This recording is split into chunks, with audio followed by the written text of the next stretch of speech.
Assalamualaikum warahmatullahi wabarakatuh. Balik lagi di Ada Service Channel. Oke teman-teman, kali ini saya akan membagikan satu alat yang saya bikin sendiri untuk flushing evaporator dan flushing kondensor. Nah, ini saya buat dari kaleng bekas-bekas prewan yang saya gabung menjadi satu. Ini ada 4 kaleng. Yang pertama untuk penampung oksigen, dan yang kedua juga sama, yang ketiga juga sama. Sedangkan untuk kaleng yang keempat ini berbeda dengan yang ketiga tadi. Untuk kaleng yang keempat ini diisi bensin pertalite, dimana pipa yang keempat ini saya modifikasi pakai pipa tembaga ini sampai ke dasar kaleng, dan dimaksudkan nanti pertalite-nya bisa naik ke pipa. Sedangkan untuk yang pipa yang satu lagi ini untuk pembuangan dipakai keran juga. Nah, untuk kompresor ini pipa dorongnya masuk ke sini, nanti oksigennya ditampung di 3 kaleng ini. Dan untuk yang keempat, karena ini diisi pertalite, nanti pertalite-nya akan naik ke pipa ini, masuk ke sini. Nah, ini keluarnya dari sini. Saya pakai juga water pass ukuran kecil, dan kita amankan pakai botol penampung supaya nanti bensin yang keluar tidak kemana-mana, karena bensin mudah terbakar, harus hati-hati. Oke teman-teman, kita mulai nyalakan kompresornya dan kita lihat apa yang akan terjadi. Nah, ini teman-teman, angin sudah mulai masuk ke ketiga kaleng bekas prewan tadi. Dan untuk kedua keran ini dibuka dan ini ditutup. Perlahan-lahan kita tutup. Ini masih terbuka. Ini ditutup, maka pertalite akan naik ke pipa tembaga yang tertanam ke dasar kaleng. Untuk kaleng yang keempat, coba diperhatikan teman-teman, ini sudah mulai naik pertalite-nya. Dan tujuannya ini untuk menguras pipa-pipa kondensor dan pipa evaporator yang ada di kulkas ini. Jadi otomatis semuanya terkuras. Kenapa memakai bensin? Karena bensin mampu mencairkan oli-oli yang terjebak di kondensor dan evaporator supaya lebih encer dan gampang dikeluarkan saat kita flushing nanti.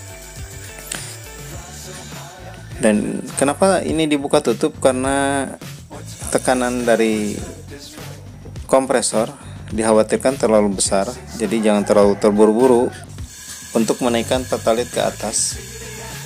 Jadi yang penting pertalite-nya masuk ke semua pipa, walaupun secara perlahan-lahan.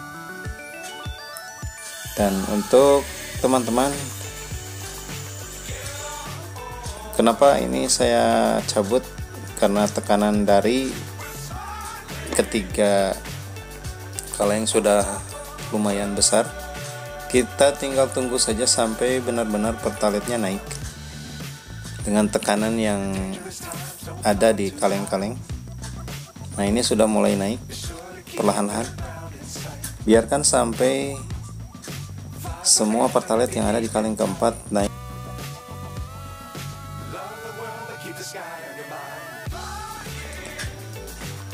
Nah, ini teman-teman, kita tinggal menunggu saja sampai benar-benar pertalite-nya masuk ke dalam. Nah, ini dia terlihat pergerakan dari bensin. Sengaja saya miringkan seperti ini supaya oksigen juga masuk ke atas, supaya tidak lebih berat. Dan untuk water pass yang saya pakai ini ukuran yang paling tebal ya, karena ini berhubungan dengan bensin. Kita harus hati-hati, jangan sampai selang water pass-nya pecah. Oke teman-teman, terlihat pergerakan dari bensin ke atas pipa yang menuju ke evaporator. Dan ini masih tampungan yang ada di kaleng-kaleng. Nah, ini sudah keluar dari pipa pembuangan. terlihat di sini ada pergerakan. Ini sebenarnya bensin bercampur dengan oli-oli yang terjebak. Biarkan lewat dulu, nanti kita akan kasih tekanan lagi dari kompresor. Nah, terlihat ini kotornya bukan mainnya. Tadi bensin yang masuk bening, sekarang yang keluar terlihat ada cairannya juga, karena ini evaporatornya bekas tertusuk, jadi kemungkinan besar cairan dari evaporator masuk ke dalam dan terjebak di pipa-pipa. Nah, ini teman-teman sudah mulai habis pertalite yang ada di dalam kaleng, sehingga terlihat di sini bercampur dengan udara. Nah, sekarang kita akan colokkan lagi, nyalakan lagi kompresornya supaya tekanannya lebih besar lagi.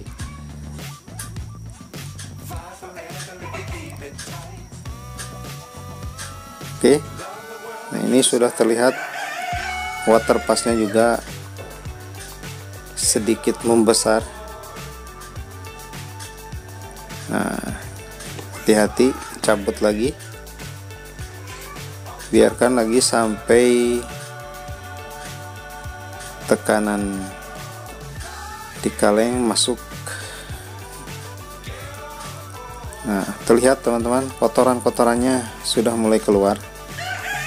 Jadi tujuan utama alat ini dibuat adalah untuk mempermudah memasukkan pertalite, cairan pertalite ke semua pipa, dimana pipa-pipa tersebut kemungkinan besar ada oli yang terjebak di sana, dan itu susah untuk dikeluarkan karena oli sifatnya agak kental. Sedangkan bensin di sini dimaksudkan untuk mencairkan oli-oli tersebut sehingga mudah untuk dikeluarkan. Nah, ini teman-teman sudah mulai keluar pertalite-nya dari pipa kondensor yang sebelah sini untuk pembuangan, dan sudah mulai mengisi botol pembuangan. Nah, jadi ini pergerakannya saya kasihnya langsung ke pipa yang menuju evaporator yang sebelah atas. Nah, dari evaporator langsung turun ke filter, ke pipa dulu, pipa kapiler, dan masuk ke filter, langsung masuk ke kondensor dan terbuang ke sini. Nah, ini sudah mulai habis pertalite-nya, dan sebagian pasti terjebak di dalam bersama dengan oli-oli yang terjebak di sana. Dan nanti kita akan flushing seperti biasa sebelum pengisian freon, dan itu biasanya lebih gampang dikeluarkan oli-oli yang terjebak. Oke teman-teman, itu saja yang bisa saya bagikan untuk tutorial alat sederhana bikinan saya sendiri, tutorial flushing. Dan ini lumayan membantu saya dalam menangani kasus dimana kadang kita menemui kebuntuan di pipa akibat oli yang terjebak di kondensor atau di evaporator. Jangan lupa ikuti video-video saya yang lain. Jangan lupa berikan dukungannya dengan cara kasih jempolnya ke atas untuk setiap video-videonya.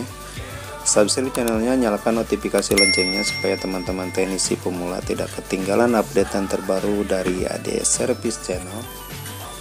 Untuk teman-teman pemula yang masih belum paham, silahkan ajukan pertanyaan di kolom komentar. Saya usahakan jawab satu persatu sesuai dengan kemampuan saya.